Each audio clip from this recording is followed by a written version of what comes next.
heboh dengan revisi 3 pasal, Ya. ya mestinya nanti Undang-Undang Polri lebih heboh lagi. Yang dipermasalahkan kenaikan pangkat dari mayor menjadi letkol gitu kan. Meminta investor masuk Oke. ke Danantara dengan mengatakan sekarang di Indonesia kami punya sekian jenderal polisi, sekian kolonel jenderal TNI ada di kementerian, lembaga, BUMN, BUMD. Ya. Masuk nggak investasi? Memang dari awal masa pemerintahan Pak Jokowi selalu ada kebutuhan untuk ngutak-ngatik pasal 47 tentang penempatan perwira. Perwira-perwira yang menduduki jabatan di ring nolnya Jokowi, ini yang kemudian diprioritaskan. Kenapa sih Angkatan Laut itu bisa normal? Karena di Solo nggak ada pangkalan laut.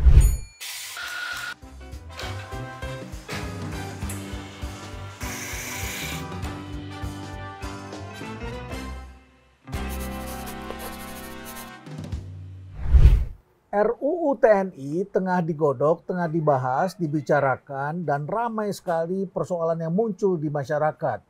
Kita pernah menghadapi era di mana militer begitu kuat, bahkan kemudian ada istilah namanya dui fungsi. Jadi tentara itu mempunyai peran juga di dalam dunia sipil. Lalu kemudian ada trauma di masyarakat ketika tentara begitu dominan, bahkan kemudian mempunyai peran yang sangat besar sampai akhirnya di dalam masyarakat terjadi arogansi dan dianggap merugikan dunia demokrasi Indonesia. Sampai akhirnya kemudian kita memperbaikinya dan kemudian dalam era transformasi semua berubah. Sekarang muncul lagi istilah-istilah seperti itu dan sedang dibahas RUU TNI. Akan jadi seperti apa? Benarkah hal-hal seperti itu harus dikhawatirkan? Atau itu jangan-jangan merupakan bayangan masa lalu kita saja. Kita tidak tahu bagaimana jelasnya. Tetapi hari-hari ini sudah muncul perbincangan ketika seorang prajurit aktif tidak melepaskan jabatannya, duduk dalam jabatan publik yang sangat penting. Dan kemudian dijawab dengan cara yang berbeda. Panglima TNI mengatakan bahwa semua yang duduk di jabatan publik harus mengundurkan diri dulu kalau dia masih perwira aktif. Pihak lainnya, yaitu Kepala Staf Angkatan Darat, mengatakan kampungan kalau mempersoalkan hal itu. Jadi di tengah-tengah situasi itu, saya mengundang tamu saya, seorang ahli pertahanan. Dan kemudian juga menguasai banyak hal yang tentu saja terkait dengan undang-undang ini. Dan pernah menjadi Gubernur Lemhanas tahun 2022-2023. Mari kita ikuti bersama percakapan saya bersama dengan Pak Andi Wijayanto. Selamat datang di Cafe Berisi, Pak Andi. Terima kasih diundang lagi, Prof. Enak. Terima kasih sudah kembali lagi. Tetangga tidak jauh dari sini. Ya, 10 menit. 10 menit, ya. Pak Andi sebagai Gubernur Lemhanas saat itu pernah membahas tentang RUU TNI di sana. Iya, kami membuat satu kajian khusus tentang reformasi militer. Ya, saat saya menjabat Gubernur Lemhanas 2022. Itu kira-kira undang-undang pertahanan pas 20 tahun. Ya. Lalu undang-undang TNI akan 20 tahun 2024. Jadi ya, itu 2004 ya, Undang-Undang nomor 34 kan? Ya. Jadi saat itu saya kemudian meminta tenaga-tenaga pengkaji agar membuat evaluasi 20 tahun reformasi militer. Ya. Dan hasil dari evaluasi itu dipakai untuk mengusulkan perubahan-perubahan yang perlu dilakukan untuk rangkaian undang-undang di bidang pertahanan militer. Kita waktu itu sudah ada undang-undang pertahanan, undang-undang TNI, ada undang-undang intelijen yang terkait dengan militer, lalu ada undang-undang industri pertahanan, ada undang-undang pengelolaan sumber daya nasional untuk pertahanan. Jadi ada beberapa undang-undang yang kemudian turut dievaluasi. Ya, kalau di militer, kalau kita ingin mengevaluasi sesuatu, biasanya ada 3 indikator utama. Apa itu? 1, apakah karakter ancaman berubah?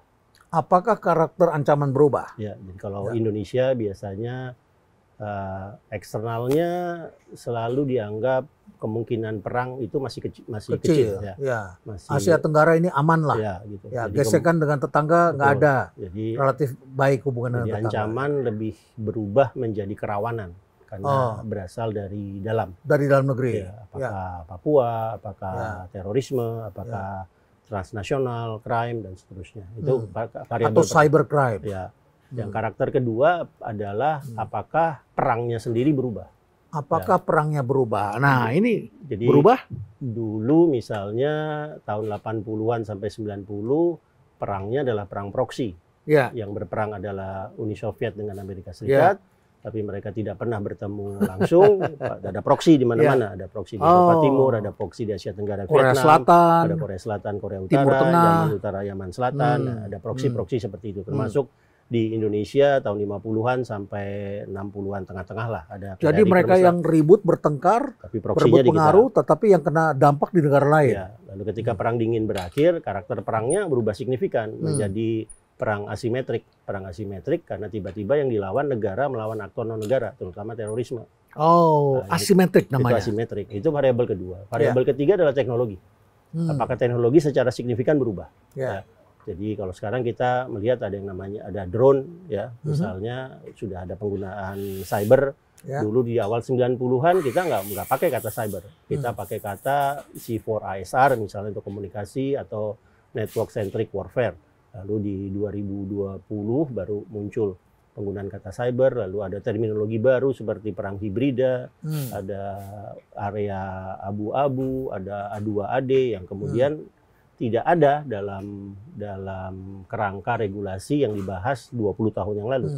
Jadi misalnya di Undang-Undang TNI tidak ada kata cyber, yang ada kata sandi, ya persandian. Nah, contoh kecil itu menunjukkan bahwa memang perlu dievaluasi untuk kemudian Undang-Undang TNI-nya mengadaptasi tiga tadi. Apakah ancaman berubah, perang berubah, apakah teknologi berubah. Jadi tiga itu Anda lihat yang paling dominan yang mana? Kalau Yang ketiga, kalau teknologi. sekarang cenderung teknologi. Jadi perangnya sudah pakai teknologi, berarti kita tidak perlu banyak tentara dong sebetulnya. Mengarahnya ke situ ya, tapi tetap saja penentuan victory menang itu adalah okupasi darat. Okupasi darat. Akhirnya diikuti dengan harus langkah ada tank okupasi ketemu darat. tank Ya, begitu. akhirnya Pasukan ketemu pasukan. penguasaan teritorial oleh terutama pasukan infanteri itu yang benar-benar menjadi simbol kemenangan. Israel membombardir Gaza sampai 80% dari gedung di Gaza itu luluh lantah. Tapi karena tidak ada penguasaan efektif pasukan Israel di sana, Israel tidak bisa mengatakan kami menang di Gaza. Apa tidak ada faktor keempat? Yaitu ekonomi. Ekonomi biasanya selalu menjadi variabel strukturalnya, ya, yang kemudian harus dijelaskan, misalnya kemampuan untuk berperang berapa lama, tentang endurance, tentang sustainability dari war effortnya, gitu ya, kayak ya sesuatu yang saya agak bingung misalnya dengan Rusia ya. Normalnya pada saat terjadi perang Rusia-Ukraina Februari 2022, maka harga minyak melambung tinggi. Tapi saya perhatikan data harga minyak itu cuma melambung tinggi 1 minggu, terus habis itu normal lagi. Ya, seolah-olah nggak ada pengaruh nih. Jadi negara sudah memproyeksikan, waduh ini akan krisis 100 kita. Misalnya. Nah, ternyata turun cepat. Tiba-tiba stabil aja di level 70-an. Batubara juga begitu. Begitu. Jadi ada hal-hal yang memang berbeda, ya mungkin karena kita dari awal 2000 sampai 2020 benar-benar masuk ke era konektivitas global. Jadi akhirnya walaupun Rusianya berperang lawan Ukraina, diembargo oleh Barat, ya energinya tetap harus saja ngalir. Tetap mengalir. Misalnya ke Laut Hitam. Salah satu data yang saya selalu bingung adalah pertempurannya di Laut Hitam, dekat dengan Laut Hitam, Black Sea, tapi tidak pernah menjadi pertempuran laut. Tidak ada pertempuran laut besarnya. Maksudnya pertempuran di Laut Hitam? Kapal perang lawan kapal perang. Kapal perangnya Rusia lawan kapal perangnya Ukraina dibantu. Tembaknya ke darat? Perangnya benar-benar menjadi perang darat. Nah, jadi di Ukraina ada pelabuhan terbesarnya Odessa. Perang hampir 3 tahun, Odessa tidak digempur sama sekali oleh Rusia. Padahal tidak ada pengawalan laut yang ketat juga untuk Odessa, dan Rusia tidak perlu menggelar kapal perangnya untuk menggempur Odessa, cukup kirimkan rudal jarak jauh dari daratan Rusia untuk membombardir Odessa. Kalau Odessa lumpuh, impor Ukraina, ekspor Ukraina juga akan lumpuh. Logistiknya habis. Tapi tidak terjadi, sama sekali tidak terjadi. Tidak ada pertempuran Odessa. Faktor apa ya penyebabnya selalu begitu? Kayaknya memang yang namanya war aim, tujuan perangnya itu terbatas. Jadi Februari 22 perangnya berlangsung, upaya Rusia untuk menggerakkan pasukan mendekati ibu kota Ukraina, Kiev, itu hanya berlangsung sampai bulan Mei. Begitu bulan Mei tidak ada lagi pergerakan Rusia mendekati Kiev. Langsung konsentrasi ke 4 provinsi yang sekarang diklaim direbut oleh Rusia. Wilayahnya Rusia karena referendumnya 90% menyatakan ingin gabung ke Rusia. Memang penduduknya beretnis Rusia. Ya di situ. Tapi kayaknya tujuan perangnya Rusia ya cuma itu saja. Ya, kemudian memberi pesan ke Barat, ke NATO untuk menghentikan upaya perluasan NATO dengan menjadikan Ukraina sebagai anggota NATO terbaru. Gitu. Nah, hal-hal seperti ini banyak berubahnya. Nah, itu yang waktu saya Gubernur Lemhanas kemudian berpikirnya, oke, kita evaluasi reformasi militer, undang-undang pertahanan, undang-undang TNI, ya, untuk kemudian memastikan bahwa kita akan memiliki kesiapan militer yang cukup untuk tantangan ke depan. Lantas mengapa perbincangan tentang undang-undang ini bergeser? Terutama adalah tentang jabatan perwira TNI di dunia sipil. Mengapa jadi ke sana? Topiknya bukan tentang teknologi perang, bukan tentang bagaimana ancaman geopolitik ini, dan lain sebagainya. Tetapi bicaranya tentang jabatan. Di tahun 2023 tengah-tengah gitu ya, kira-kira Juli Agustus, Mabes TNI itu melalui Kepala Badan Pembinaan Hukum itu sudah mengeluarkan kajian lengkap. Ya, apa saja yang seharusnya diubah dengan melihat perkembangan terkini.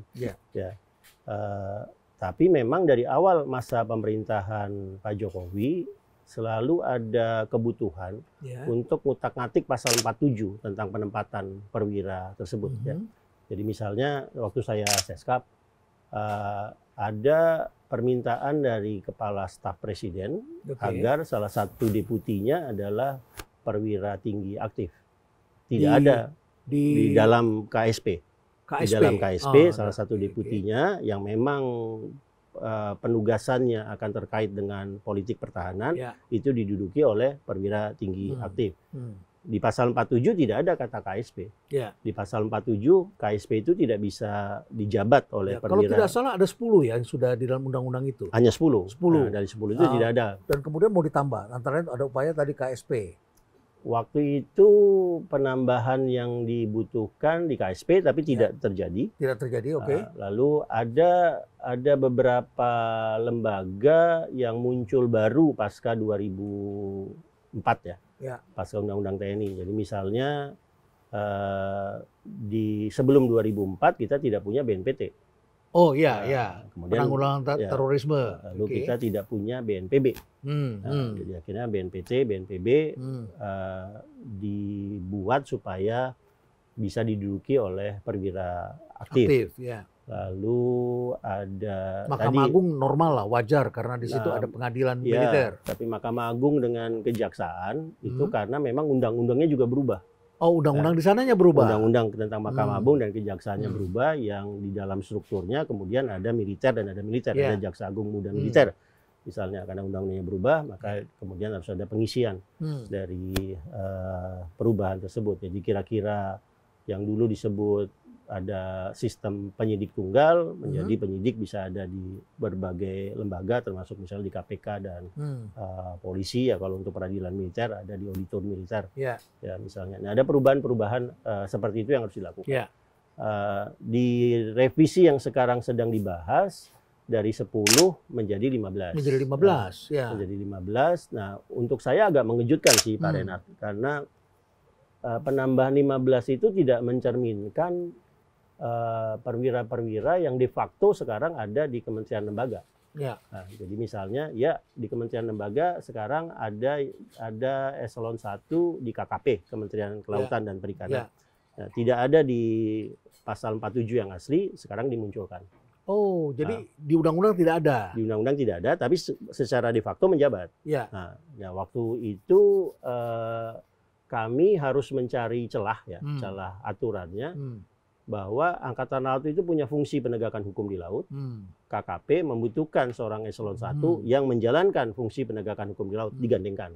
Nah, jadi pertanyaan terkait dengan jabatan-jabatan publik yang juga jadi perbincangan masyarakat ini antara lain adalah di BUMN dan BUMD. Bahkan sekarang sedang ada sekitar 200 perwira sedang dilatih ya, Ya untuk kalau belajar bisnis dan lain ya, sebagainya. kalau kita mengikuti ketegasan komitmen Panglima TNI dalam Ya. 1 minggu ini, Ya. maka yang pertama akan ada evaluasi menyeluruh. Semua perwira yang berada di luar 10 lembaga pasal 47 yang asli Ya. ditarik ke organisasi TNI atau diminta pensiun dini atau alih status. Ya, Panglimanya sudah tegas. Ya, Terus Panglima nanti, tegas ya. nanti begitu ada revisi disahkan oleh DPR berlaku, maka hanya tinggal 15. Ya, kalau tinggal 15 ini, ya, yang ada di BUMN ya nggak bisa. Yang ada di Kementerian Pertanian harus milih kembali ke Mabes TNI atau alih status yang sekarang menjadi Kabulok. Ya, misalnya juga harus memilih. Ya. Ada beberapa yang saya khawatirkan Harus memilih setelah dilantik atau sebelum dilantik? sebelum dilantik. Harusnya begitu. Harus sebelum dilantik. Tapi sampai sekarang belum kan? Belum. Ini mereka sudah menjabat Ya. ya. Mereka sudah menjabat. Berarti ada ya semacam aturan yang dilonggarkan. Nah, nanti begitu revisinya selesai diketatkan lagi. ya, jadi berarti sebetulnya teladan yang dilakukan oleh Pak SBY melalui anaknya itu tidak diikuti hari ini. Iya, betul. Ya. Dan ada beberapa jabatan ya yang sekarang diisi oleh perwira tinggi aktif, tapi di usulan 15 itu juga nggak keluar. Ya, misalnya Kepala Sekretariat Presiden, sekarang bintang 2 aktif. Ya, di pasal 47 yang lama tidak ada kaset pres. Di pasal 47 usulan revisi juga tidak ada kaset pres. Jadi apakah ini kemudian akan ditarik pulang atau diminta alih status menjadi ASN ya? Bisa kita katakan ini offside atau masih dalam ya transisi? Kemudian selama orang ini menjabat sampai nanti ada pasal yang baru, ya offside. Ya, offside secara aturan jelas-jelas melanggar pasal 47 walaupun kemudian mungkin ada PP-nya, mungkin ada kepresnya yang membuat yang bersangkutan bisa menduduki jabatan itu misalnya. Ya salah satu misteri saya dari dulu, Prof. Misteri saya dari dulu itu tentang Dewan Ketahanan Nasional. Dewan Ketahanan Nasional. Ya. Dewan Ketahanan Nasional itu tidak disebut di pasal 47. Yang disebut Lembaga Ketahanan Nasional. Itu beda ya? Beda. Lembaga Ketahanan Nasional yang saya pimpin, Dewan Ketahanan Nasional dipimpin oleh Sekretaris Jenderal yang bintang 3. Lemhanas Lemhanas dan Wantanas. Yang disebut di situ Lemhanas yang disebut Lemhanas. Lemhanas. Wantanas tidak. Tapi dari tahun 2004 sampai sekarang ada institusi yang namanya Wantanas ini ada. Jadi saya selalu misteri ini. Di revisi tidak ada juga kata Wantanas. Lemhanas ada, Wantanas tidak ada. Itu misalnya. Lalu di pasal 47 ada Dewan Pertahanan Negara. Ya. Dari tahun 2004 sampai tahun 2024 Dewan Pertahanan Negara itu mandat Undang-Undang Pertahanan tahun 2002 tidak dibentuk. Ya, Presiden SBY, Presiden Jokowi tidak membentuk Dewan Pertahanan Negara ini. Pak Prabowo membentuknya. Membentuknya Dewan Pertahanan Negara. Padahal sudah ada Dewan Pertahanan Nasional. Ada Dewan Ketahanan Nasional. Ketahanan Nasional. Itu beda? Beda. Isinya juga beda? Logiknya juga beda? Beda. Oh, logiknya beda? Beda banget. Bukan nasional menegara sama sebetulnya begitu? Enggak. Karena kalau kita pertahanan dan ketahanan berbeda. Dewan Pertahanan yang sesuai dengan Undang-Undang Pertahanan, di Undang-Undang itu ditentukan siapa ketua, siapa sekretaris, siapa anggota tetap, siapa anggota tidak tetap ditentukan. Itu militer? Menteri-menteri masuk. Oh, menteri-menteri masuk. Oke. Tapi begitu di Dewan Ketahanan Nasional itu isinya bintang 3, bintang 2 dan 1 ke bawah. Berbeda sama sekali. Yang dulu di masa Orde Baru, Wantanas itu dapur pembuat GBHN. Nah, begitu GBHN tidak lagi kita pakai, Wantanas kehilangan relevansinya untuk dapur GBHN. Nah, hal-hal seperti itu yang saya pikir, ini harus dirapikan. Dirapikan, iya. Tapi kita juga kemudian harus mengakui bahwa bahkan sejak tahun 2004 sampai 2024, lalu di masa Pak Prabowo dari Oktober sampai sekarang, ada beberapa offside yang dilakukan dalam pengelolaan organisasi pertahanan militer kita. Jadi kita melihat seperti itu, ada pergeseran-pergeseran, sementara masyarakat masih trauma kelihatannya terhadap dui fungsi TNI. Pada undang-undang saat itu dibahas tidak muncul istilah dui fungsi. Tidak muncul. Tidak muncul. Dui fungsi, sosial politik, kekaryaan tidak lagi muncul. Tidak lagi muncul. Ya. Mengapa sekarang tiba-tiba dalam masyarakat muncul? Sebenarnya itu kekhawatiran yang tidak beralasan atau beralasan? Kalau melihat dari usulan revisi yang kemudian sudah dibahas minggu ini, lalu ketegasan komitmen panglima, panglima ya, untuk supremasi sipil, saya nggak melihat khawatir, ada kekhawatiran tertentu, ya. Tapi ya seperti tadi Pak Renald katakan, kita mendengar kok ada 200-an kolonel lagi kursus eksekutif, ya manajemen siap ditempatkan di kementerian lembaga, BUMN, BUMD, gitu. Ketika Menteri Pertahanan memiliki tugas khusus dari Presiden tentang ketahanan pangan, tentang food estate, lalu kemudian ada Agrinas yang isinya adalah punawirawan militer ada di situ. Kita melihat, oh ada kemungkinan nih perluasan militer ke sektor-sektor yang selama ini bukan tugasnya di Undang-Undang Pertahanan maupun Undang-Undang TNI. Tapi begitu melihat revisi yang dibahas cuma 3 pasal, pasal 47 sifatnya cenderung redaksional, pasal 7. Pasal 7 itu redaksional. Pasal 7 tentang tugas. Tugas operasi militer yang misalnya dulu tidak ada kata cyber dimasukkan. Kata cyber gitu. Lalu pasal 47 dari 10 menjadi 15. Lalu pasal 53 itu penambahan usia pensiun. Dari 58 menjadi 65 atau ada aturan khusus untuk bintang 4 itu prerogatif presiden. Jadi bisa saja seorang yang sudah ini turun panglima dan kalau presidennya memutuskan tidak ganti, ya nggak ganti. Itu walaupun presiden sudah pada usia pensiun. Kalau dulu kan otomatis pensiun. Nah ini PR bagi organisasi untuk mengatur kembali bagaimana jenjang karir ke depan, bagaimana piramida karirnya dibentuk. Gitu. Kalau sekarang seperti ini siapa yang harus meniup fluidnya? Ya mestinya Komisi 1 DPR.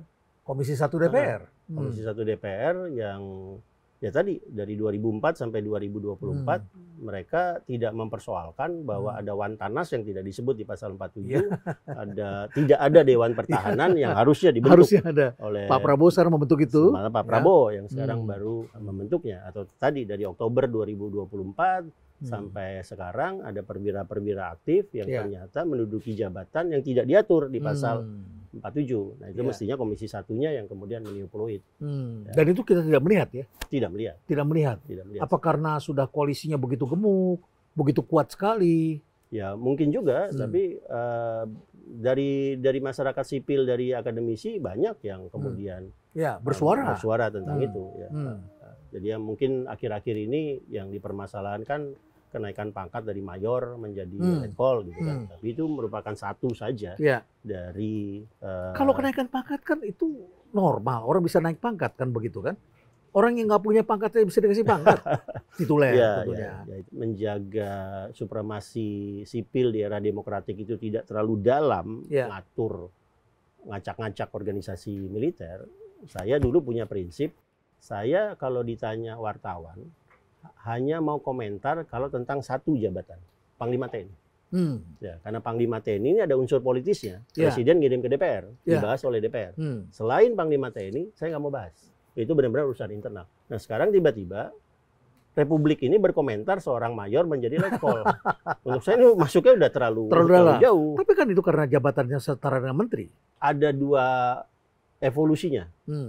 Ketika Mayor Teddy diangkat menjadi Seskap, dilantik oleh Presiden, itu mendapatkan fasilitas setingkat menteri.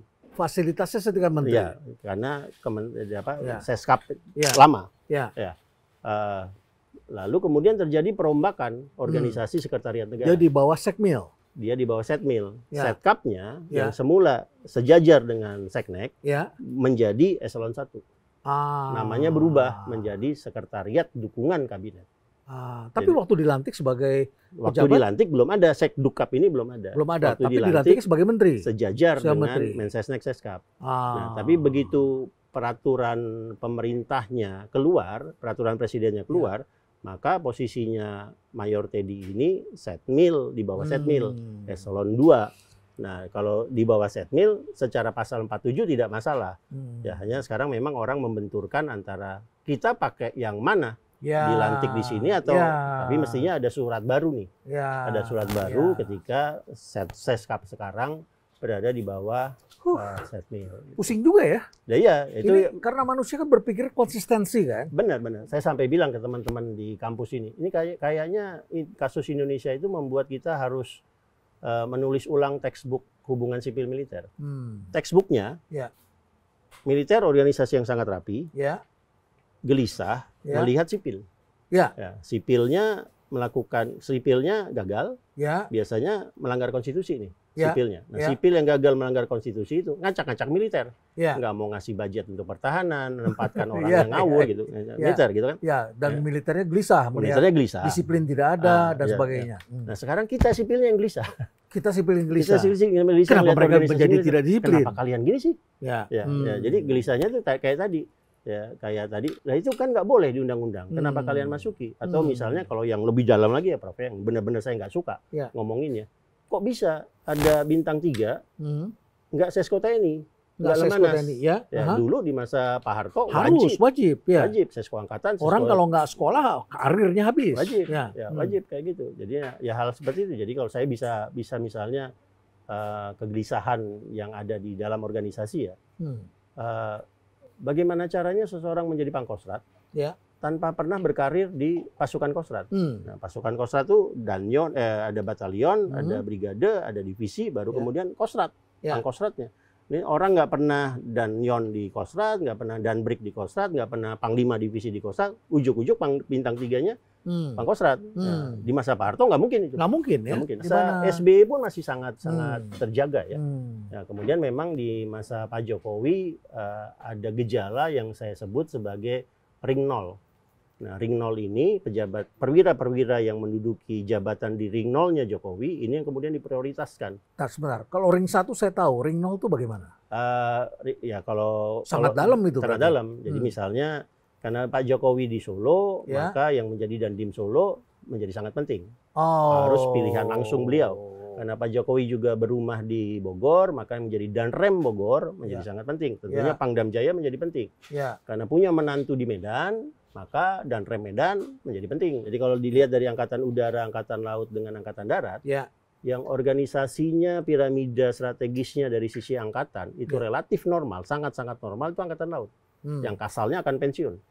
Ya, kasalnya akan segera pensiun bulan April ini. Kita sudah langsung tahu bahwa penggantinya hanya 1 tahun atau 2 tahun di bawahnya. Ini normal.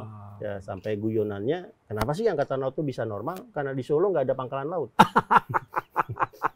Jadi tidak ada ring 0. Memang itu yang kami orang-orang yang bekerja di sekeliling Pak Jokowi, kalau saya hampir 9 tahun, ya memang harus menemukan cara. Ya, Anda kan bukan hanya menjadi gubernur Lemhanas, tapi Anda mempersiapkan beliau menjadi presiden. Iya. Anda termasuk membuatkan konsep dan menjadi promotornya. Saya sering garuk-garuk kepala kok, Prof. Saya garuk-garuk kepala ya waktu saya gubernur Lemhanas begitu, jarang-jarang tuh ada seseorang lagi sekolah tiba-tiba dapat jabatan baru. Naik pangkat, jabatan baru naik pangkat, ya, dan jabatan kalau dia menduduki jabatan barunya segera, saya bilang pasti nggak lulus. Ya. Nggak lulus dong ya karena dia nggak selesai saya ingat sekolahnya. Saya waktu itu langsung cepat-cepat ketemu Mensesnek, memohon supaya yang bersangkutan sekolah tidak dulu dilantik, tidak segera dilantik, nunggu tugas terakhirnya dia dimasukkan. Kalau nggak akan lulus, saya bilang. Anda lihat sekarang itu terjadi? Udah lama sebetulnya. Nah, ini yang sekarang mungkin di organisasi militer mereka memiliki PR besar untuk menggunakan momentum revisi Undang-Undang TNI ini juga untuk menata kembali ya organisasi militernya. Anda melihat wajar kegelisahan sipil saat ini? Salah satu yang saya coba pahami kan begini, Prof. Untuk saya dari tahun 2004 sampai 2024 pada dasarnya militernya bergerak di koridor demokrasi kok. Ya, koridor reformasi. Jadi kita tidak melihat militer berbisnis, kita tidak melihat militer mendukung partai tertentu, masuk ke partai tertentu. Koridor reformasinya masih ada, masih dipakai. Tapi militer yang sudah jalan di koridor reformasi ini tidak berhasil membuat konsolidasi demokrasinya meningkat, ya malah indeks demokratisasinya turun, ya kan? Padahal militernya sudah ada di koridor demokrasi. Jadi saya sedang berpikir keras, ya dalam koridor demokrasi aja indeks demokrasi turun, apalagi kagak. Apakah karena ada faktor lain? Bisa jadi, ya. Jadi ya entah kenapa ya, Prof. Saya sejak dulu itu memang nggak mengkaji Polri. Oh, nah itu maksud saya faktor lain polisi. Sama sekali saya nggak mengkaji Polri. Dan polisi memang ilmunya beda banget untuk saya. Beda banget ya ilmunya. Tapi jadi sekarang itulah saya serahkan ke teman-teman seperti Profesor Muradi di Pajajaran, itu yang memang keahliannya di situ untuk ngawal reformasi Polri. Nah, kalau militer ini, undang-undang TNI ini kita sekarang heboh dengan revisi 3 pasal, ya mestinya nanti undang-undang Polri lebih heboh lagi. Karena jauh lebih banyak yang akan diminta untuk direvisi, akan jauh lebih besar kewenangan yang akan diminta untuk ditambah. Ya. Dan hari-hari ini masyarakat menaruh perhatian benar pada polisi, dan kalau polisi mendapatkan banyak kesempatan, mengapa TNI tidak? Karena sejarahnya kan polisi dan TNI itu bau-bau satu pasukan di bawah ABRI dulu begitu kan, bahkan sekolahnya juga begitu. Ya, saya sampai berpikir kan, Prof, dari sisi ekonomi ekonomi bisnis gitu ya. Saya sampai berpikir gini, signal apa yang akan diberikan Indonesia setelah mendirikan Danantara, lalu kemudian militer dengan polisi ada di mana-mana. Lalu katakanlah Pandu sebagai CIO. Di Danantara. Januari tahun depan ke World Economic Forum di Davos. Meminta investor masuk ke Danantara dengan mengatakan sekarang di Indonesia kami punya sekian jenderal polisi, sekian kolonel jenderal TNI ada di kementerian, lembaga, BUMN, BUMD. Masuk nggak investasi? Inilah masalah tata kelola ini. Masuk akan timbul pertanyaan. Ditambah lagi dengan kemudian selain ada masalah ini, kemudian ada politik yang sangat dominan. Sehingga orang-orang bermasalah pun juga berlindungi di partai politik atau di politik. Dan kemudian politik ini juga bisa mengatur ini semua. Bisa dibayangkan bagaimana penilaian orang terhadap nilai kekayaan Indonesia yang tentu saja nilainya tidak hanya terlihat daripada di buku. Di buku ini adalah catatan asetnya berapa, pendapatannya berapa, pengeluarannya berapa. Tetapi juga ada persepsi di situ yang menyangkut soal kekayaan intangibles, kekayaan yang tidak berwujud, yaitu tentang persepsi orang, kepercayaan orang. Karena di sini ada kerjasamanya, tata kelolanya, bisa dipercaya atau tidak, integritas dan sebagainya. Ini bisa mendowngrade ini. Salah satu kegagalan mendasar kita untuk reformasi militer, modernisasi pertahanan adalah memang tidak berhasil mengalokasikan sumber daya yang cukup. Jadi rata-rata dari tahun 2004 sampai tahun 2024 itu alokasi kita ke pertahanan hanya 0,74. Di masa Pak Jokowi 2 tahun terakhir. 0,74 apa? 0,74% dari PDB. Dari PDB ya, bukan dari APBN ya? Dari PDB. Di masa Pak Jokowi terakhir bahkan 0,68. Kalau turun berarti. Turun. Kalau di pertahanan itu ada kayak rule of thumb-nya. Kalau kita ingin menjaga saja tanpa mengembangkan, itu anggarannya harus 0,7 sampai 1. Begitu kurang dari 0,7, kita harus reduksi, harus ngurangi. Nah, kalau ingin memperbaharui, modernisasi namanya 1 sampai 1,2. Kalau modernisasinya itu plus, jadi benar-benar ada teknologi yang baru, itu 1,2 sampai 1,5. 1,5 itu titik save-nya. Nah, tapi kalau di depan kita, di samping kita ada negara tetangga yang macam-macam, kita mengarah ke 2%. Standar NATO itu 2%. Sementara idealnya 1,5%. Ideal 1,5. Di masa pemerintahan Pak Prabowo ini mestinya sudah 1,5%. Tapi sekarang akan setengah mati mencapai 1% dari PDB. Karena efisiensi. Ya, kalau 1,5% dari PDB, maka anggaran pertahanan tahun ini sudah harus 380 triliun. Sekarang 158 gitu. Berarti ada peningkatan dua kali lipat. Apa akibatnya kalau kita kondisinya masih di bawah 1%? Ya akhirnya kita hanya bisa pemeliharaan, dan kemudian tentara kita tidak akan dilengkapi dengan persenjataan sesuai dengan tingkat teknologi sekarang. Jadi yang di sana memikirkan drone, kita nggak mikirkan drone. Di sana sudah memikirkan cyber, sudah kayak Singapura sudah punya angkatan cyber, kita masih tatih-tatih. Kita punya pesawat tempur, tidak punya senjatanya. Bisa seperti itu. Betul. Ya, jadi kalau saya baca satu buku ya, terbitan rutinnya IISS London Military Balance ya, terus baca Indonesia, itu kalau sudah tentang alutsista, di situ akan ada jumlah, lalu kemudian readiness. Jumlah yang kita miliki berapa, yang ready berapa. Nah, dikasih bracket, dikasih kurung begitu. Jarang ada negara tiba-tiba dikasih kurung begitu bracket. Jarang ya? Jarang. Biasanya negara punya pesawat 100, yang ready 100. Indonesia enggak. Bisa punya pesawat, katakanlah sekarang 140, mungkin yang ready nggak sampai 12, nggak sampai 1 skuadron. Sebetulnya Indonesia saat ini kan juga sebagai negara yang diperhitungkan dengan kekuatan militer ya bukan? Kita kalau tidak salah nomor 13 di dunia. Itu pakai indeks yang jujurnya saya sebel banget dengan indeks itu. Artinya nggak masuk akal gitu Nggak masuk akal di saya, kekuatan itu. karena indeksnya hanya menghitung Jumlah tentara berapa yang kita miliki Ya. tanpa tadi misalnya melihat readiness-nya, tanpa karena yang dari ada Ya. jumlah, ada readiness, terus ada combat ready. Hmm. Nah, biasanya kayak Singapura antara jumlah dengan combat ready itu tipis lah. Hmm. Nah, Indonesia besar banget. Hmm. Ya, jadi misalnya kita punya kalau kapal permukaan, kapal Ya. perang permukaan yang paling tinggi yang kita miliki ya, yang bisa mengawal seluruh Indonesia cuma satu. Ya. Karena satu lagi di Libanon. Jadi sudah ya bayangkan satu kapal perang ya, setingkat korvet yang mengawal seluruh kepulauan Indonesia. Jadi kita suka berbangga-bangga di sosial media atau di televisi, kita mengatakan kapal Malaysia dikejar oleh TNI dan kemudian mereka mundur, dipukul mundur dan lain sebagainya ketika mereka lewat perbatasan dan sebagainya. Itu menghibur diri kalau begitu. Ya gimmick kalau untuk saya.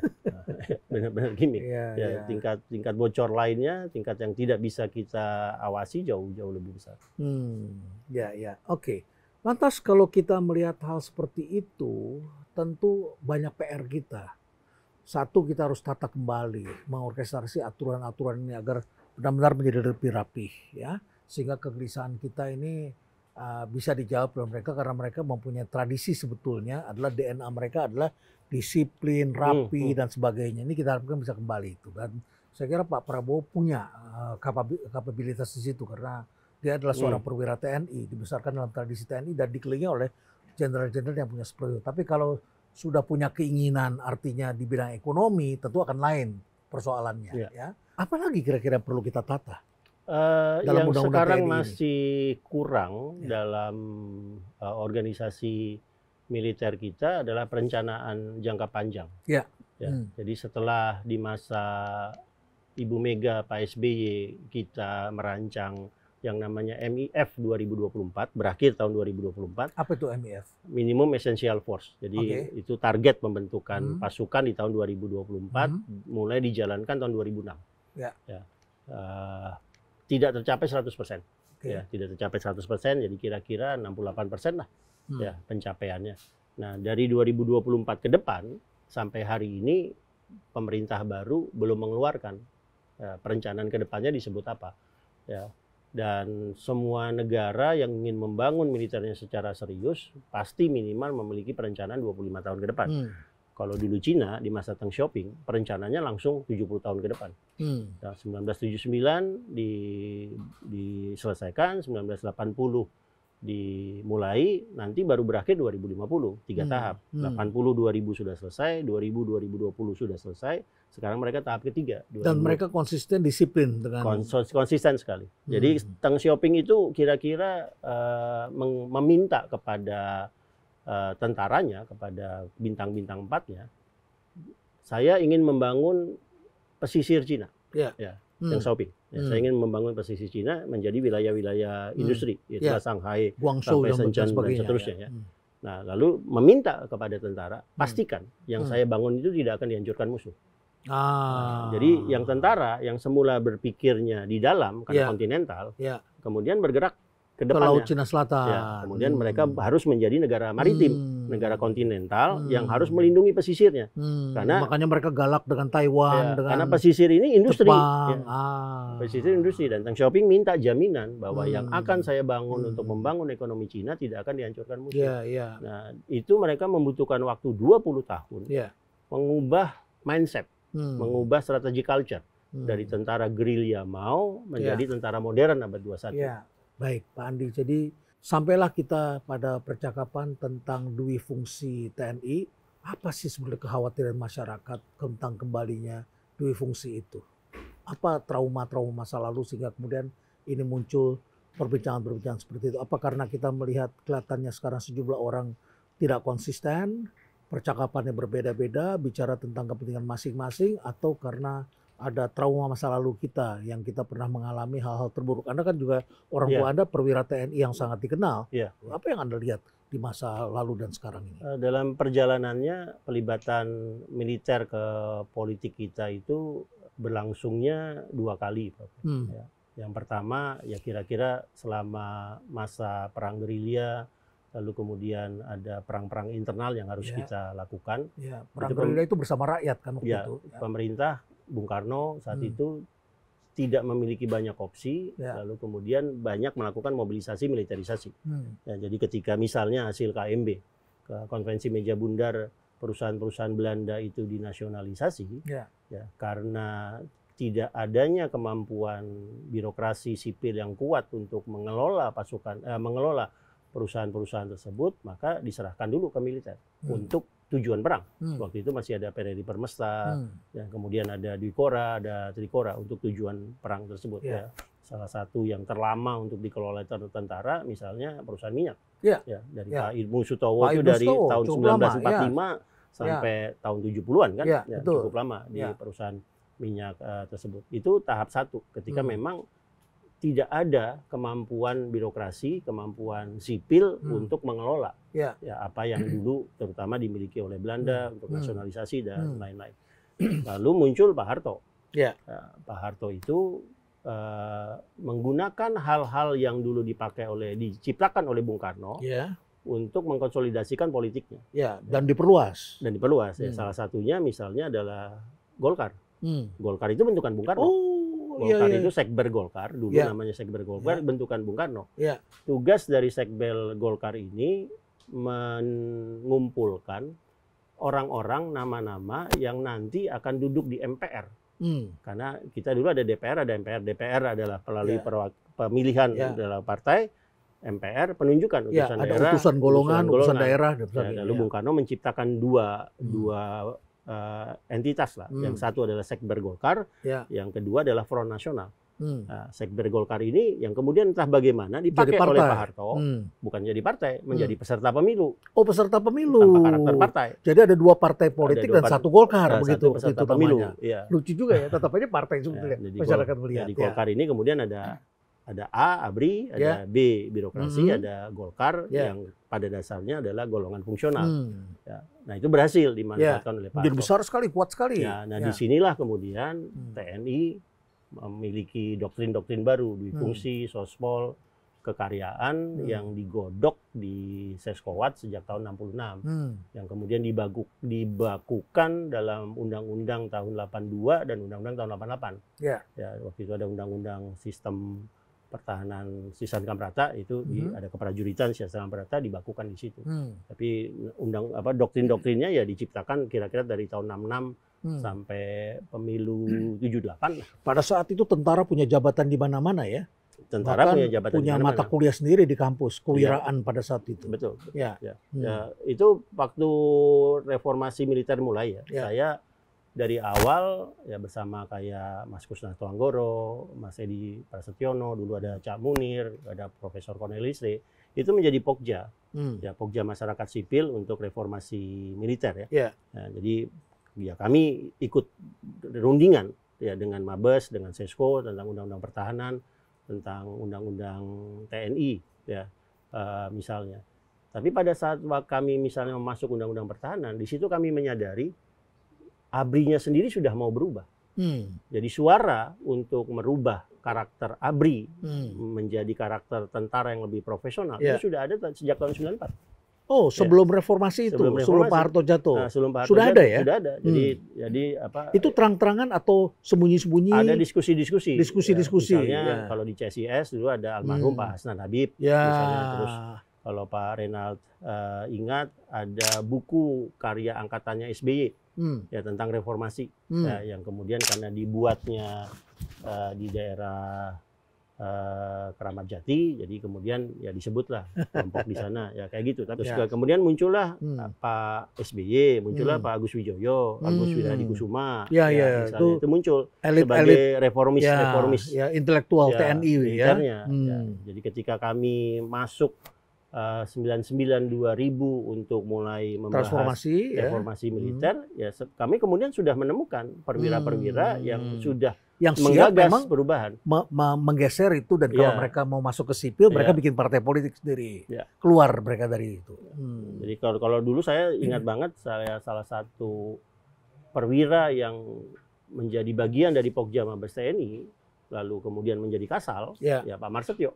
Hmm. Nah, itu saya kenal beliau masih letkol, Ya. masih letkol, tapi bersama-sama Hmm. bergerak untuk menyusun kaidah-kaidah, prinsip-prinsip reformasi militer yang kemudian Ya. menjadi beberapa undang-undang. Ya, sampai sekarang kita sering Tersebut, saksikan ya. tulisannya di Harian Kompas Ya, dan betul, sebagainya. betul. Ya. Nah, dari situ sih saya tidak melihat sudah cukup banyak perubahan yang terjadi yang membuat dui fungsi itu akan balik lagi.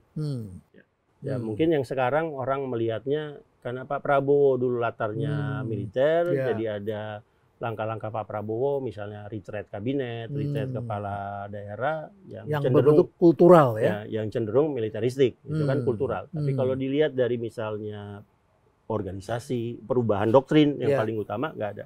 Nah, waktu kami selesai menyusun Undang-Undang Pertahanan, Undang-Undang TNI, ya tugas kami berikutnya berkolaborasi dengan Mabes adalah merombak kurikulum.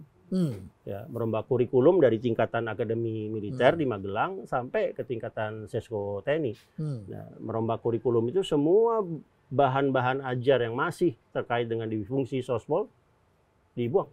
Ya, tidak lagi relevan. Itu membutuhkan waktu 2 tahun. 2 tahun ya, untuk merapihkan itu. Ya, jadi perwira yang benar-benar tidak mendapatkan ajaran tentang dui fungsi sospol kekaryaan itu adalah perwira yang masuk akmilnya tahun 2007. Ya, kalau 2007 ya kira-kira mereka sekarang masih kapten kali ya. Jadi seperti itulah percakapan kita, dan saya kira ini topik yang penting ditonton bukan hanya oleh kalangan sipil tetapi juga oleh para perwira militer dan tentu saja juga oleh para mahasiswa di akademi militer agar tahu mengenai sejarah dan seperti apa kira-kira bangunan militer dan sipil kita, sehingga dengan demikian kita bisa membangun masa depan kita lebih baik.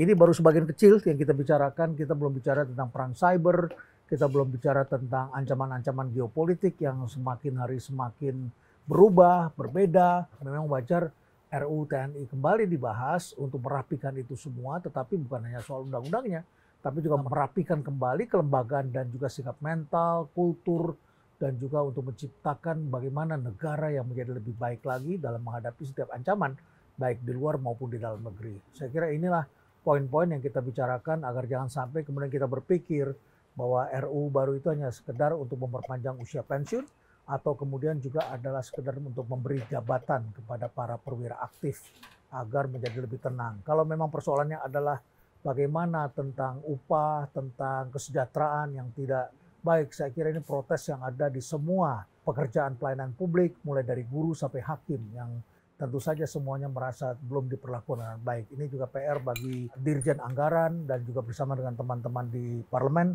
untuk merapihkan kembali. Kita perlu membuat efisiensi, dan kalau efisiensi bisa kita lakukan, seharusnya kita bisa dong melakukan realokasi.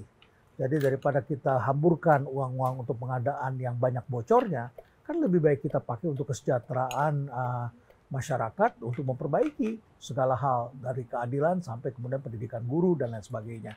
Jadi inilah PR-PR kita supaya kita bisa selesaikan, jangan sampai RUU ini menjadi ancaman dan kemudian kegelisahan masyarakat yang sebetulnya barangkali bisa kita rapikan sejak dini. Jadi tidak perlu menjadi suatu persoalan baru dan kita kembali ke masa lalu. Dan selalu ketika kita melangkah ke depan selalu ada persoalan baru dari masa lalu yang kita bawa ke hari ini.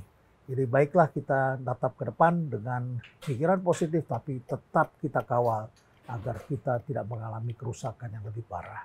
Saya kira itu benang merah dari percakapan kita. Ya, Mas Andi Wijayanto, terima kasih banyak telah hadir di Jakarta Escape di Rumah Perubahan.